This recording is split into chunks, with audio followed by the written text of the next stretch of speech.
member from Charlottetown-Brighton. Thank you, Mr. Speaker. Without in any way taking responsibility for this building's bathroom problems, I do admit to redesigning it for the legislature over 40 years ago. Back then, designing for accessibility was often an afterthought. Often such an access was through the back door or basement as here. In the case of the Confederation Center, which had many elevators, you had to walk upstairs to get to them, defeating their purpose. We now have a much broader understanding of what it means to make a building accessible, and it starts with the main entry, which must be accessible for all. There's also an understanding that accessibility is not just for people in a wheelchair, but is equally important for a parent with a stroller full of kids and groceries.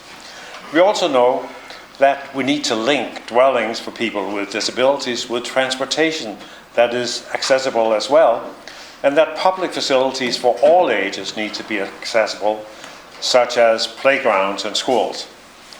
Housing for persons with disabilities is a complex problem. Not only does all the common facilities like the entry and laundry need to be accessible, but so does the individual apartment. Generally speaking, what is needed is more space to maneuver a wheelchair, special handles and grab bars, lower kitchen counters, and a wheelchair-accessible shower.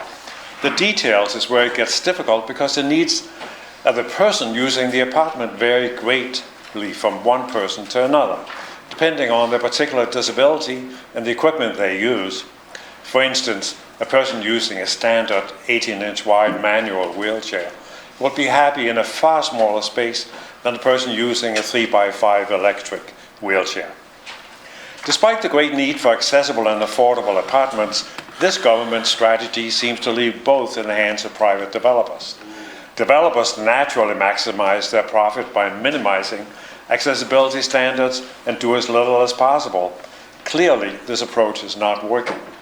I urge this government to take control of the accessible apartments being built and to spend the money required to make them work properly so that the long list of people with disabilities seeking housing can be truly accommodated.